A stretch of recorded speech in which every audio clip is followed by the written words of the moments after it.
रामकृष्ण हरी सर्वांना. आपण माऊलीचे ज्ञानेश्वरीच्या पुढच्या ओव्या आपण आता वाचत जायला सुरुवात करणार आहोत. काल आपण 151व्या ओवीपर्यंत वाचन करत आलो होतो आणि 8व्या अध्यायातून 15 श्लोक वाचले आहेत. तर आता आपण तिथून पुढचे श्लोक वाचायला चालू करूया. वक्रतुंड महाकाय सूर्यकोटी समप्रभ निर्विघ्नं कुरु मे देव सर्वकार्येषु सर्वदा. अलंकापुरी पुण्यभूमी पवित्र तिथे नांदतो ज्ञान राजा सुपाद. त्या आठविता मा पुण्यराशी नमस्कार माझा सद्गुरू ज्ञानेश्वराशी.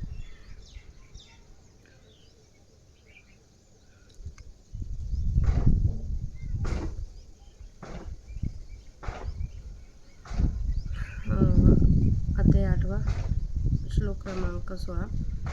ब्रह्मभुवनालोका पुनरावर्ती न अर्जुन मामुपेत्य न कौंतेय पुनर्जन्म न विद्यते.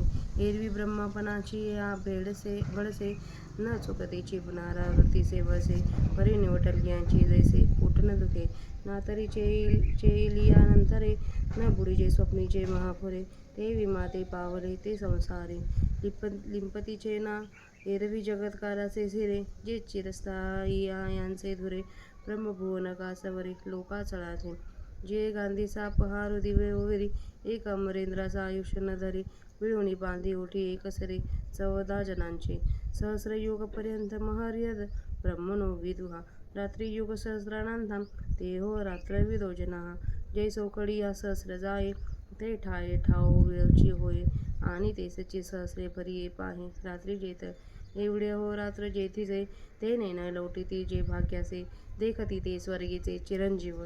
ए राम सुरगणाची नवाई विशेष सांगावी येथे काही मोदला इंद्राची दशा पाही जे दिहाचे 14 परिब्रह्माची याची आही 8 प्रहरते आपली डोळा देखते आहाती गातयांते अहोरात्रविद म्हणिपे अव्यक्त्याद व्यक्ताः सर्वाः प्रभवन्त्यः रागमे रात्र्यागमे प्रलीयन्ते तैत्रवा व्यक्तसम्यके भुवग्रामस येवायं भूत्वा प्रलीयते रात्र्यागमे वंशाः पार्थ प्रपव्यते रागमे.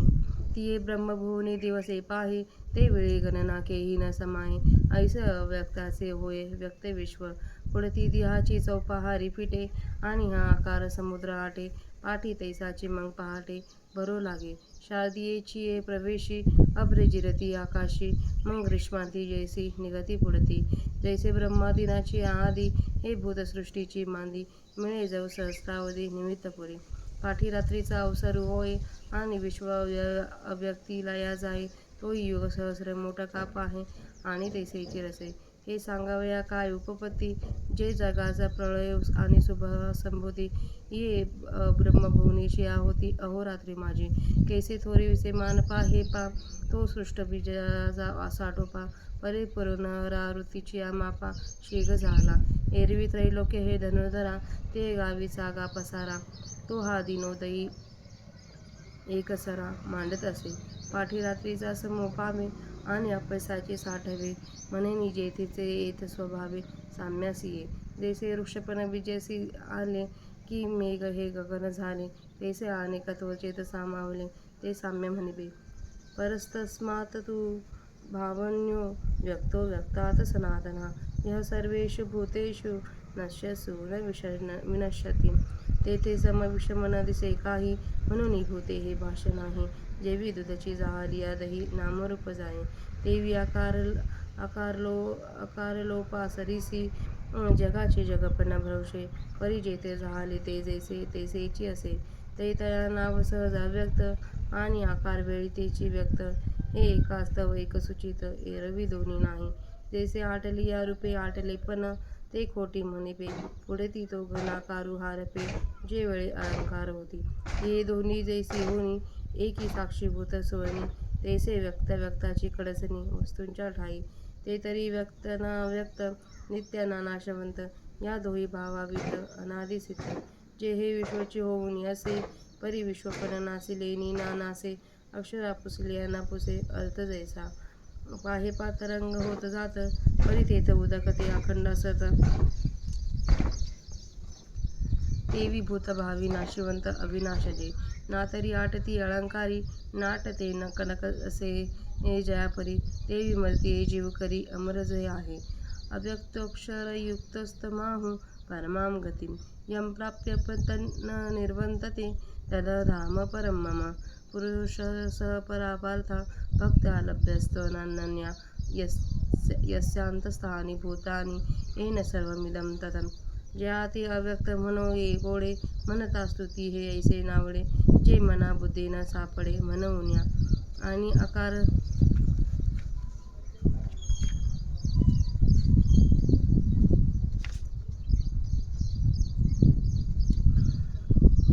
आकारा आली ज्यासे, निराकारपण न वजे, आकार लोपे न विसर्जे नित्यगा. म्हणून अक्षर जे म्हणजे, ते विसी म्हणता बोधी उपजे, जया बरता पैसे न देखिजे, या नाम परमगती. पयाग बाह्य देहपुरी, आहे निजे लियाची परी, जे व्यापारू करवी न करी म्हणूनिया. एरवी जे चेष्टा, त्या माझी एकही न ठके का सुपटला, दाही इंद्रियांच्या वाटा वाहतची आहाती. उकलू विषयांचा पेटा, होता मनाचा चोहोटा, तो सुख दुःखांचा राजवंटा, भीतराही पाहावे.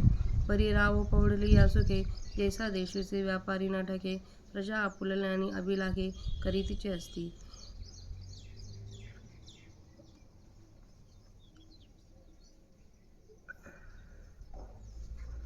आता आपल्या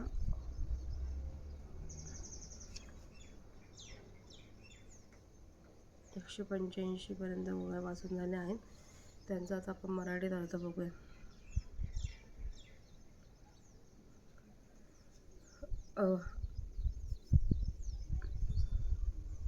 श्लोक 16. अर्जुना, ब्रह्मलोकासकट सर्व लोकींचे प्राणी पुनर्जन्म पावणारे आहेत.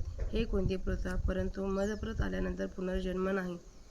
सहजच विचार करून पाहिले तर ब्रह्मपदाचा थोरपणा जरी प्राप्त झाला तरी त्यात पुन्हा पुन्हा येणारे जन्म मरणाचे फेरे चुकतच नाहीत. परंतु ज्याप्रमाणे मेलेल्या माणसाचे पोट दुखत नाही, अथवा जागा झाल्यानंतर माणूस स्वप्नातील महापुराने बुडत नाही, त्याप्रमाणे जे माझ्या स्वरूपी प्राप्त झाले ते पुरुष संसार बंधनात सापडत नाहीत. एरवी जगत्काराचा शिरोभोग आणि सर्व चिरस्थायी पदार्थांमध्ये अग्रगण्य व सर्व स्वर्गादी लोकरूपी पर्वताचे शिखर जो सत्यलोक, ब्रह्मदेवाचा लोक, ज्या सत्यलोक रूपी गावांचा प्रहर दिवसपर्यंत एका इंद्राचे आयुष्य टिकत नाही, तर ज्या गावच्या एका दिवसात एकसारखी 14 इंद्राची पंगत उठते.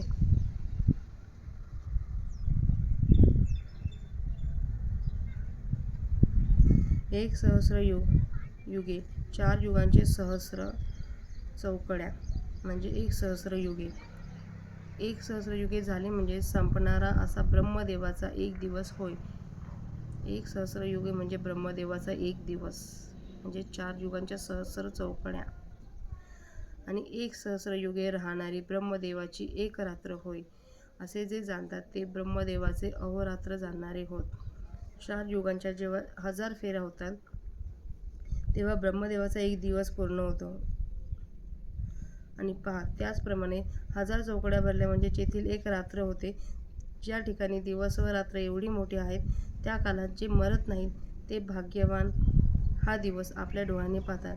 ते स्वर्गातील चिरंजीव होत. इतर देवांचे या ठिकाणी विशेष आश्चर्य काय सांगावयाचे आहे. मुख्य देवांचा राजा जो इंद्र, त्याचीच दशा पहा की ते इंद्र ब्रह्मदेवाच्या एका दिवसात 14 होतात. परंतु ब्रह्मदेवाच्याही 8 प्रहरांना आपल्या डोळ्यांनी पाहणारे जे आहेत, त्यास ब्रह्मदेवांच्या दिवसरात्री न जाणणारे म्हणावेत. ब्रह्मदेवाच्या दिवसाला प्रारंभ झाला म्हणजे अव्यक्तापासून सर्व व्यक्त वस्तू उत्पन्न होतात. रात्रीला प्रारंभ झाला म्हणजे त्याच अव्यक्त नामक वस्तूमध्ये त्या वस्तू लीन होतात.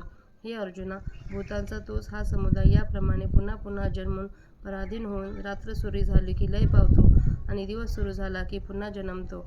त्या ब्रह्मलोकात जेव्हा दिवस उगवतो तेव्हा ज्याची मोजदाद कोठेही करता येत नाही असे लीन असलेले जग आकाराला येते. पुढे दिवसाचे 4 प्रहर संपले की हा आकार समुद्र आटतो व पुन्हा पहाटे तसाच आकार समुद्र भरावयास लागतो. शरद ऋतूच्या आरंभी ज्याप्रमाणे ढग आकाशात नाहीसे होतात व नंतर ग्रीष्म ऋतूच्या शेवटी जसे ते पुन्हा उत्पन्न होतात, त्याप्रमाणे ब्रह्मदेवाच्या दिवसाच्या आरंभी हे भूतसृष्टीचे समुदाय 1000 चौकड्यांच्या काळाचे कारण संपेपर्यंत उत्पन्न होत राहतात. मग रात्रीची वेळ होते आणि विश्व अव्यक्तात लीन होते. ती ही 1000 चौकड्यांची रात्र अंमळ उजाडले की पूर्वीप्रमाणे जगत उत्पन्न होऊ लागते. हे सांगावयास कारण काय? तर ब्रह्मलोकाच्या एका दिवस रात्रीमध्ये जगाची उत्पत्ती आणि संहार होतो. ब्रह्मदेवाच्या मोठेपणाचे प्रमाण कसे आहे पहा की तो सृष्टीरूप बीजाचे साठवण आहे, तरी पण तोही पुनरावृत्तीच्या मापाला शीट-टोक झाला आहे. हे अर्जुना, एरवी तरी हा जो त्रैलोक्याचा विस्तार तो त्या ब्रह्मदेवाच्या गावचा दिवस उगवल्याबरोबर एकदम रचला जातो. मग रात्रीची वेळ प्राप्त झाली की तो त्रैलोक्याचा पसारा आपोआप लीन होतो व तो जेथून उत्पन्न झाला तेथे स्वभावतः साम्याला येतो असे म्हणतात. ज्याप्रमाणे झाड बीजाला रूप येते अथवा ढग आकाशरूप होतात, त्याप्रमाणे या अनेकत्वाचा जेथे समावेश होतो त्यास साम्य म्हणतात. पण या वर सांगितलेल्या अव्यक्तापलीकडचे दुसरे जे सनातन अव्यक्त तत्व आहे ते सर्व भूते नाहीसे झाली तरीही नाहीसे होत नाही. तेथे त्या साम्यावस्थेत सम, एक सारखे, एक विषम, एकाहून एक भिन्न हे काही दिवस नाही. म्हणून त्या साम्यावस्थेत भूते असे म्हणता येत नाही. ते कसे तर ज्याप्रमाणे दूध हे दही झाल्यावर त्याचे दूध हे नाव व पाताळण्याचे स्वरूप ही जातात, त्याप्रमाणे आकार नाहीसा झाल्याबरोबर जगाचा जग पण नाश पावतो. पण जग जेथून झाले ते अव्यक्त जसेच्या तसेच असते. त्यावेळी त्यास साम्यावस्थेत सहज व्यक्त असे म्हणतात आणि आकाराला आले म्हणजे त्यास व्यक्त जग असे म्हणतात. व्यक्त व अव्यक्त ही दोन्ही नावे एकाच्या मुळे दुसरे अशी सापेक्ष दिलेली आहेत. विचार करून पाहिले तर स्वरूपदृष्ट्या हे दोन्ही भाव नाही. ज्याप्रमाणे अलंकार आटविल्यावर आटलेल्या आकाराला लगड असे म्हणतात व पुढे ज्यावेळी लगडीचे निरनिराळे अलंकार होतात त्यावेळी त्या लगडीचा लगडपणा नाहीसा होतो. अलंकार व लगड या दोन्हीचे होणे जसे एका आधारभूत सोन्यावर असते, त्याप्रमाणे आकार जग आणि निराकार माया यांचा विचार चैतन्याच्या ठिकाणी आहे. म्हणजे आकार आणि निराकार या दोन्ही सापेक्ष कल्पनाच आधार चैतन्यच आहे. ते चैतन्य तर साकारही नाही आणि निराकारही नाही. त्यास तिन्ही कालात असणारे असेही म्हणता येत नाही व क्षणभंगूर असेही म्हणता येत नाही. ते या परस्पर सापेक्ष दोन्ही स्थितीच्या पलीकडे असून नित्यसिद्ध आहे. ज्याप्रमाणे पाटावर लिहिलेली अक्षरे पुसून टाकली तरी त्यापासून होणारा बोध नाहीसा होत नाही, त्याप्रमाणे जे चैतन्य विश्वाच्या रूपाने बनलेले आहे, परंतु विश्व पण नाहीसे झाल्याने ते नाहीसे होत नाही. हे पहा, पाण्यावर लाटा तर उत्पन्न होतात आणि नाहीशा होतात, परंतु त्या ठिकाणी त्या लाटांस आधार असलेले पाणी सर्वकाळ असते. त्याप्रमाणे या नाशवंत प्राणिमात्रास त्यास आधारभूत असलेले जे चैतन्य ते अविनाशच असते. अथवा आटणाऱ्या अलंकारात जसे न आटणारे सोने असते, त्याप्रमाणे मर्त्यजीवांच्या आकारात जे अमर आहे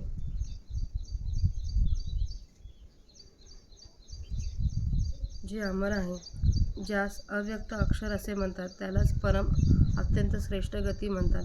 ज्या परत गेल्यावर प्राणी परत येत नाहीत ते माझे अत्यंत श्रेष्ठ असे रूप आहे. हे पार्था, ज्याच्यामध्ये ही सर्व भूते आहेत व ज्याने हे सर्व विश्व व्यापिले आहे, तो श्रेष्ठ पुरुष अनन्य एकनिष्ठ भक्तीने प्राप्त होणारा आहे. ज्याला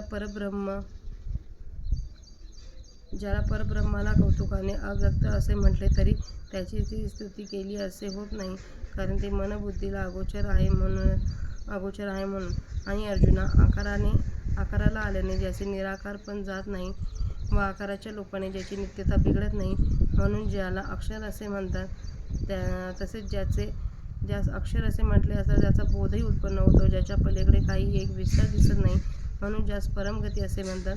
परंतु संपूर्ण देहरूपी नगरीमध्ये जो परमात्मा निजल्यासारखा उदासीन आहे, कारण की तो कोणताही व्यापार करीत नाही व करवित नाही, म्हणून एरवी शरीराचे जे व्यापार आहेत त्यापैकी अर्जुन एकही थांबत नाही, तर देहादी इंद्रियांचे व्यवहार सुरूच असतात.